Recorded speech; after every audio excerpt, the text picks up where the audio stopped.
I, 27, female, want to start this by saying I absolutely love my youngest sister, Catherine. I have no idea what has happened in the last few days that has caused her to completely change her feelings towards me. You see, I have been raising and taking care of my youngest sister, who is currently 24 years old.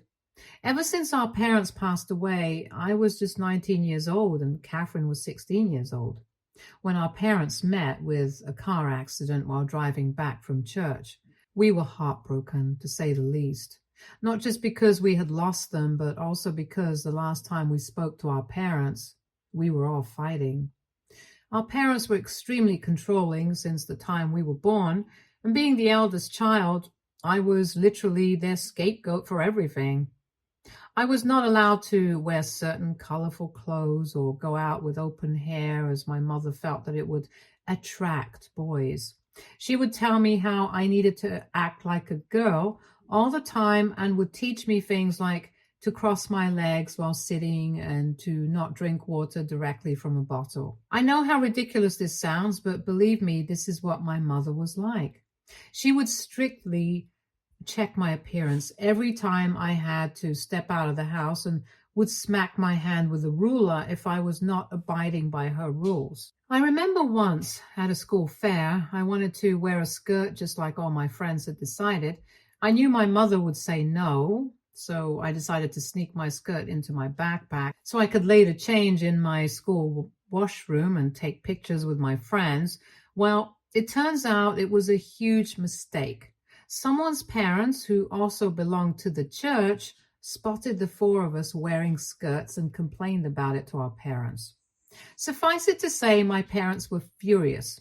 As a punishment, my mother made me kneel down on the ground continuously for 4 hours until my knees were sore, and I had to beg my mother for mercy. My dad did not allow me to have dinner that night as he felt I was being too much of a spoilt girl.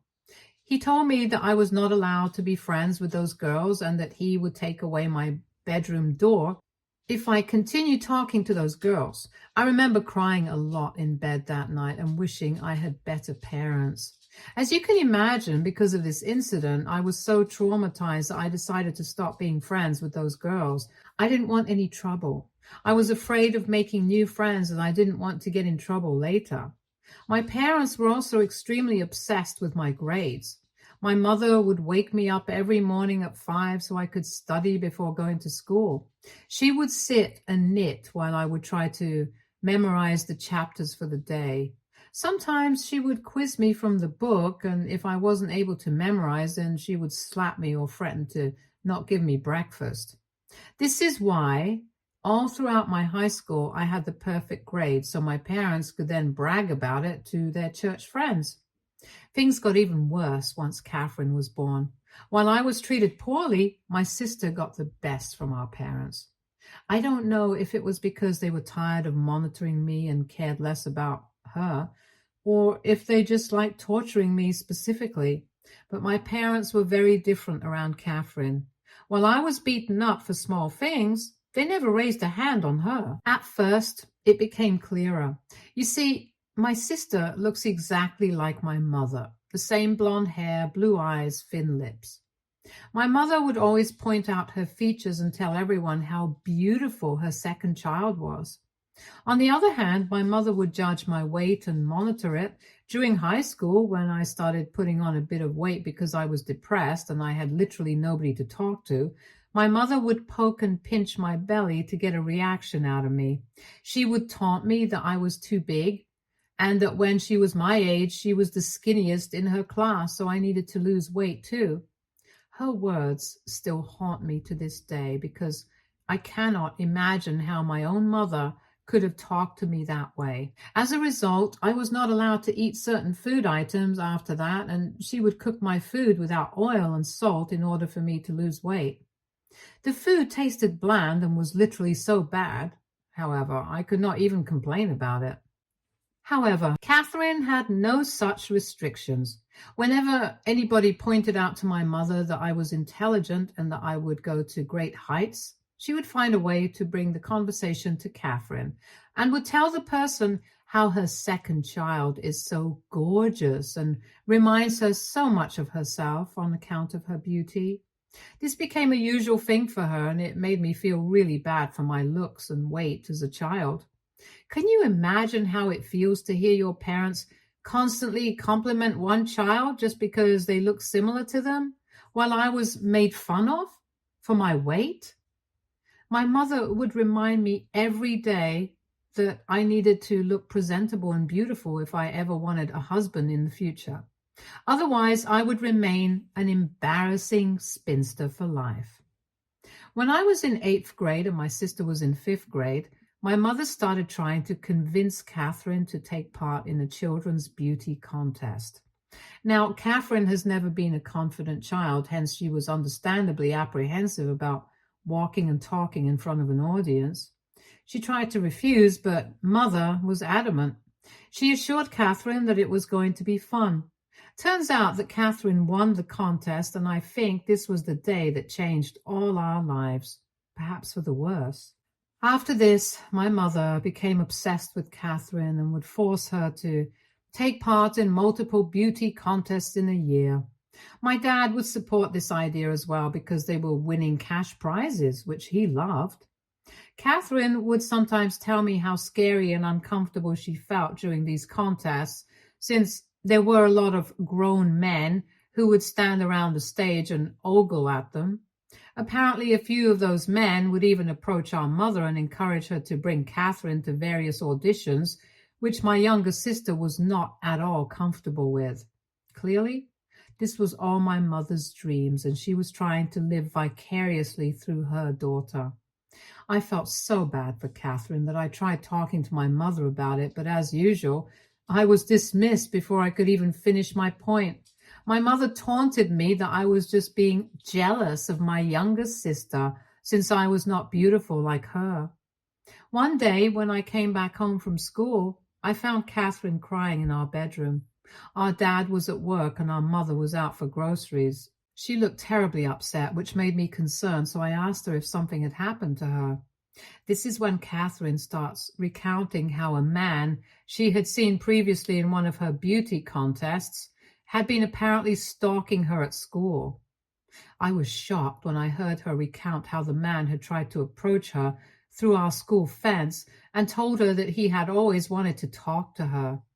This was an extremely disturbing situation, and I told her that she needed to tell our parents immediately. However, Catherine started to cry, and she told me that she was scared to do so because no one would believe her. I promised her that I believed her and that I would hold her hand while she recounted what she told me to our parents. To no one's surprise, when we told our parents during dinner that night, my dad looked at us nonchalantly while my mother told Catherine that she should be happy that she had a new fan. Our parents refused to take her seriously and told Catherine that she must be overreacting. It was impossible to argue with them, and Catherine looked defeated. Because our parents refused to believe Catherine, I decided to take the situation into my own hands. The next day, I told Catherine's homeroom teacher about how this strange adult guy was trying to talk to my little sister. She was as concerned as us and assured me that she would talk to the principal and they would investigate further. Turns out what Catherine said was true, so our principal decided to call our parents and alert them about this so that they could file a proper complaint with the police. However, our parents, instead of thanking the principal for telling them about this dangerous man, waited for us to come back home so they could shout at us. Mother told us how she was embarrassed that we had made a big deal about this and the people were calling them to inquire about it. Dad scolded us that because of what we did, people would now assume that they were not taking care of us enough. They shouted a lot at Catherine and told her how lucky she was to be this beautiful since she didn't have the brains to survive in this world. They refused to let us have dinner that night and sent us to bed hungry. I heard Catherine cry in hunger throughout the night. I felt so bad for both of us. However, the next day, Catherine stopped talking about it and did not want to have any conversation regarding the man. She told me that our parents were right and that she should have never told me in the first place. She also blamed me for going to the teachers about it and spilling the beans, since that further escalated the problem. Since this incident, Catherine stopped sharing a lot of things about her life with me. Although lucky for her, our teachers kept a sharp eye on her in case the man ever returned. She sort of blamed me for how things turned out with our parents. It's also important to note that my mother would constantly criticize me to my face and behind my back to Catherine, and I guess this made my younger sister respect me a lot less. She started to dislike me for being so different from her. When previously we at least had each other to share our secrets with, after the incident, she kept to her side of the room and seldom talked to me.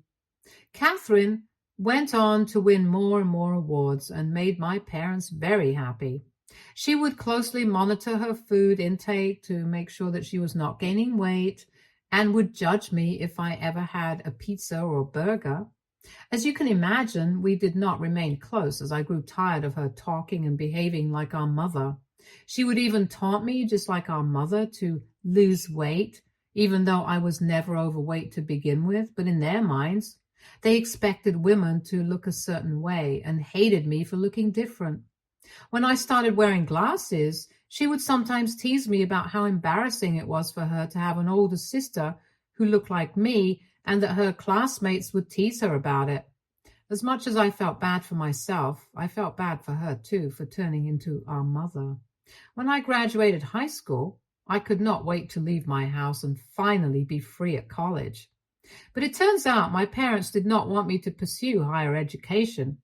They started to tell me how they knew a nice church guy who was looking to get married, and that they had discussed it and felt that I would be perfect for him. Just out of curiosity, I asked them about who it was, and it turned out to be a 32-year-old guy they knew from church. I almost puked when I found out, and I could not believe the audacity my parents had to even think about this. My mother tried to convince me that being 18 was the best age for me to get married, and that I may not get such a good guy ever again. I vehemently refused and started applying to colleges so I could get out of the hellhole as soon as possible. I also took up a part-time job so I could earn some money in the meantime. When my dad realized that I was earning money, he started to insist that I needed to start paying him money for my groceries and bills, as he didn't want to house a freeloader like me. I had no choice but to agree. Weeks and months passed by, and I was not getting any reply back from college, which worried me. I knew I was an excellent student, so there was no reason why a college would not select me, but even if they didn't, I would at least receive a rejection letter. One morning when I woke up early, I found my mother sneaking mail from our mailbox into her closet. My suspicions were up, and as much as I wanted to confront her about it right then and there, I knew she would not give me a straight answer, so I waited for her to get out of the house for errands. Later, when she left, I checked her closet, and this is how I found out that my mother had been hiding letters from my college for the past few months. I opened the letters to discover that I had been accepted into 2 universities, which almost made me cry tears of joy. One of these universities was offering me a full scholarship as long as I could maintain excellent grades. I immediately called back the college number so I could accept their offer and agreed to send all my documents. That day, for the first time in a long while, I breathed a sigh of relief as I realized that I was finally getting out of this house. I knew there was no reason to confront my mother about her hiding my letters, as she would deny it and come up with an excuse. Hence, I kept my mouth shut until it was time for me to move away to college. Unfortunately, my mother found out that the letters in her closet were missing and immediately confronted me about it. She didn't even try to deny it, as she directly asked me if I had found the letters, and I replied yes. She then started to shout at me for going through her things and told me that I needed to drop this idea of going to college, as this is where girls go to get pregnant. I laughed, hearing how ridiculous she sounded, as she then continued telling me that I needed to find a guy and settle down, as nothing is more important for a woman than becoming a mother. I told her firmly that I had already been accepted into college with a full scholarship, so whether I liked it or not, I would be moving. She was furious that I was trying to rebel against her. Later, when Dad came back home, she complained to him about me telling him how I was trying to sneak off to college behind their backs. He joined my mother to shout at me and demanded that I call back my university and reject their offer. I refused. So then he told me that I needed to empty my bank account and pay him every penny I had saved up in the account to pay him back for taking care of an ungrateful child like me all these years. I told them that there was no way that I would give them any more of my money and that I had worked so hard to save up for college so I could survive on my own. This infuriated my dad, and he asked me to get out of his house. Now, these are words that no child would like to hear from their parents, but that was the reality for me. At the age of 18, I was kicked out on the streets. Throughout our fight, Catherine refused to speak up for me or offer me any help. I mean, I knew she could not do much, but I still thought that as my sister, she would have my back, but she clearly didn't.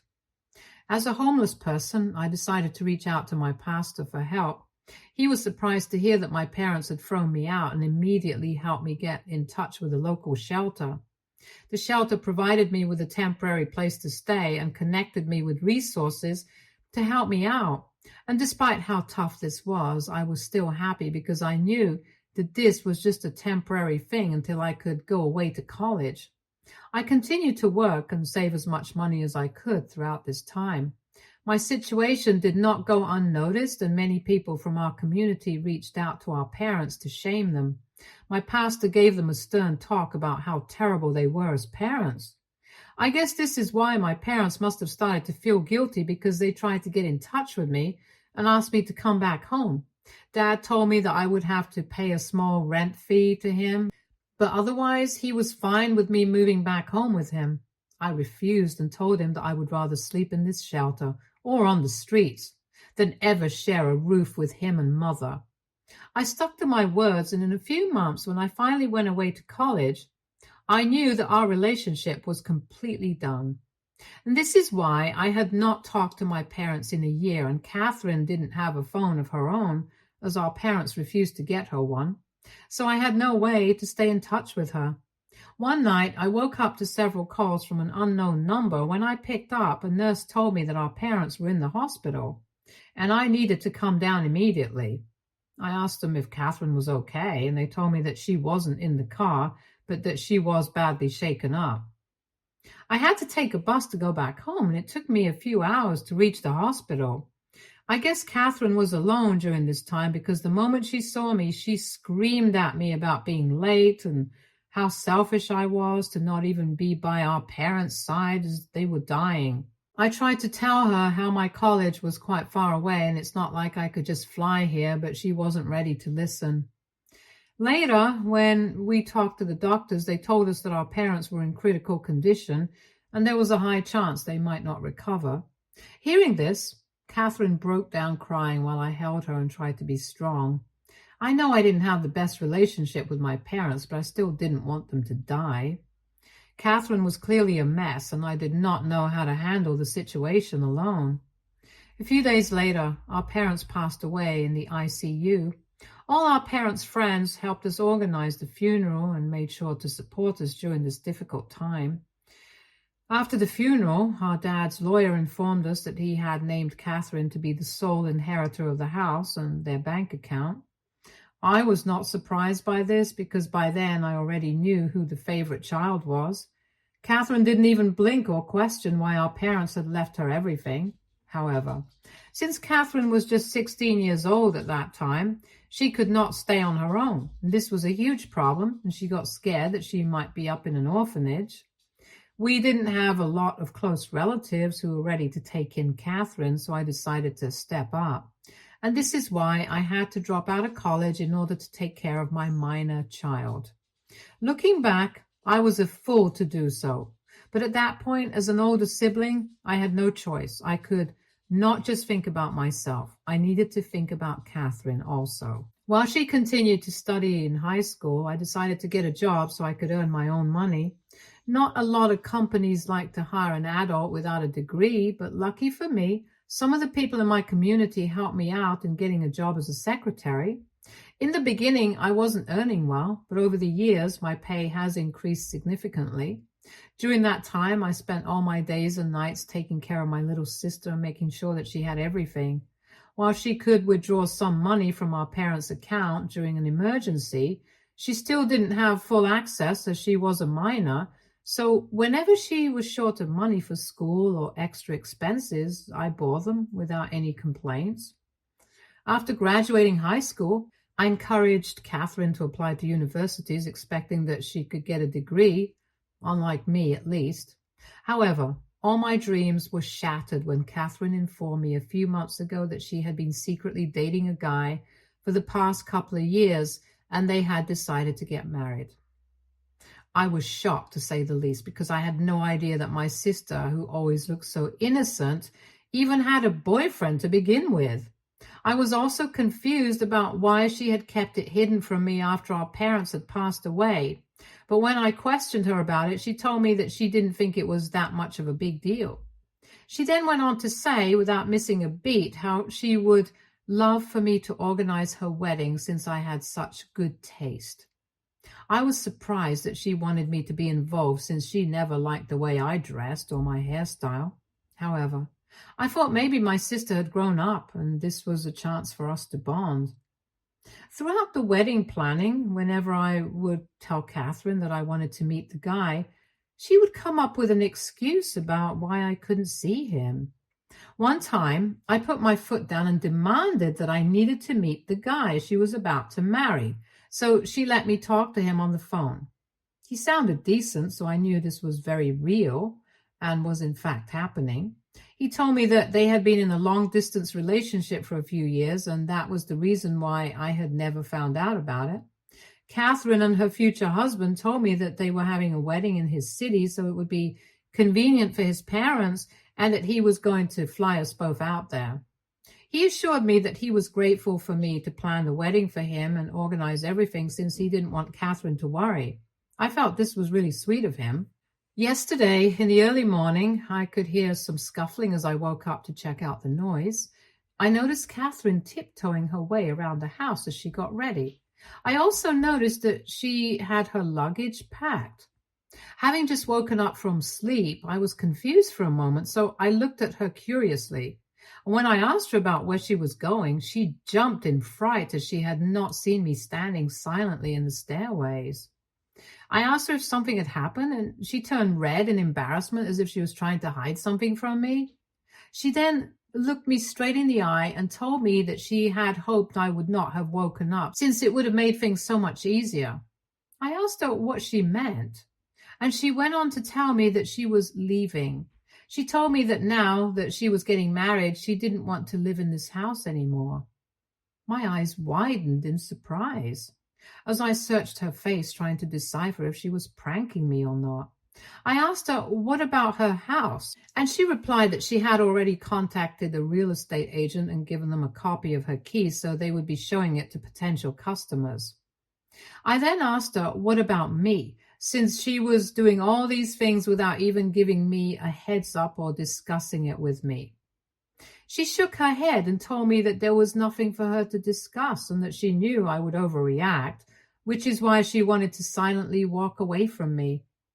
I don't know why, but hearing her hurtful words, my eyes filled up with tears, which only made Catherine more irritated, I guess. She continued to tell me how she had hated living with me all these years, and she never really considered me as her sister, which is why she didn't want her future husband to meet me.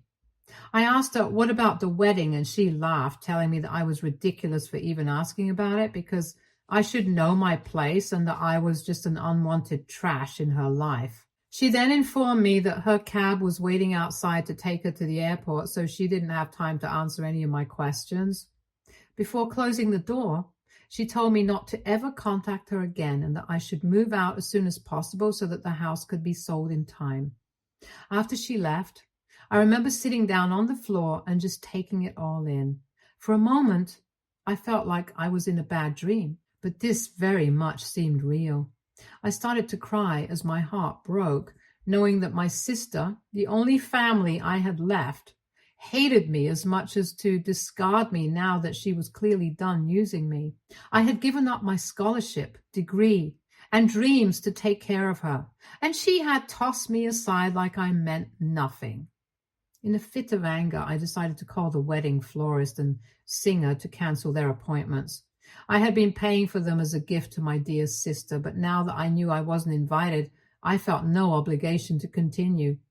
I know my sister is in for a surprise since she won't be able to rebook them, especially the singer, who will likely get booked up. She's probably going to call and shout at me, but I don't care. I am so hurt by her betrayal. I just don't understand where I went wrong in my life. Did I do something to make my sister hate me so much? AITA for being petty and trying to get back at my sister after being uninvited from her wedding? Update 1. Hey guys, so I feel much better after reading all your stories. Thank you to everyone who reached out to me in my personal DMs to check in on me. I promise I am doing much better now that I know I'm not alone. To everyone asking as to why I sacrificed for my sister, I do blame myself. As the oldest, I thought this was what I was supposed to do. I think it would have been better for me to continue getting my degree, and Catherine should have lived at an orphanage, but now it's too late to regret. I feel like moping about my decision years ago is not going to change anything. Update 2. Okay, so as expected, my sister called me to yell at me for canceling her florist and wedding singer. At first, I didn't pick up her call, but after her persistently calling me, I decided to pick up. She told me that apparently I had no right to cancel them without at least giving her a heads up, and that she could have paid for them instead. I laughed and told her to never call me back again, as I had done exactly what she deserved. She continued to tell me how both she and her fiancé think that I'm extremely selfish and that that is why our parents never loved me. Before she could speak further, I disconnected the call as I felt so pissed hearing her words and blocked her immediately. I have no idea how she has the audacity to be angry at me when she literally abandoned me and asked me to move out while I spent years of my life sacrificing and taking care of her. How can some family members be this ungrateful and vile? I'm just done with her. I don't care if her man brainwashed her or she has always been this way. She can do whatever she wants. I'm done. Update 3. Hey everyone, it's been several months since I last updated here. I just wanted to let you know that I moved out of my sister's place and I'm currently living in a rented apartment. I have blocked my sister from everywhere and she doesn't have my new address, so there's no way that she can ever disturb my peace. I have no idea about her life, but as much as I am angry with her, I wish her nothing but the best. A lot of you all pointed out to me how our parents are to be blamed for traumatizing both of us, and this is exactly why I don't hate my little sister, even after everything she put me through. I know she will get her karma, and when she does, it will be on her own. I'm concentrating on taking care of myself and focusing on my skincare and job. I have started to go out for mini self-dates, which brings me a lot of joy. I've been reading self-care books and joined the gym. I am mentally much better than I was a few months ago. I think I'm going to be just fine. Thank you to anyone who stuck by me through this wild ride. Stay tuned for more stories from our girl relationships.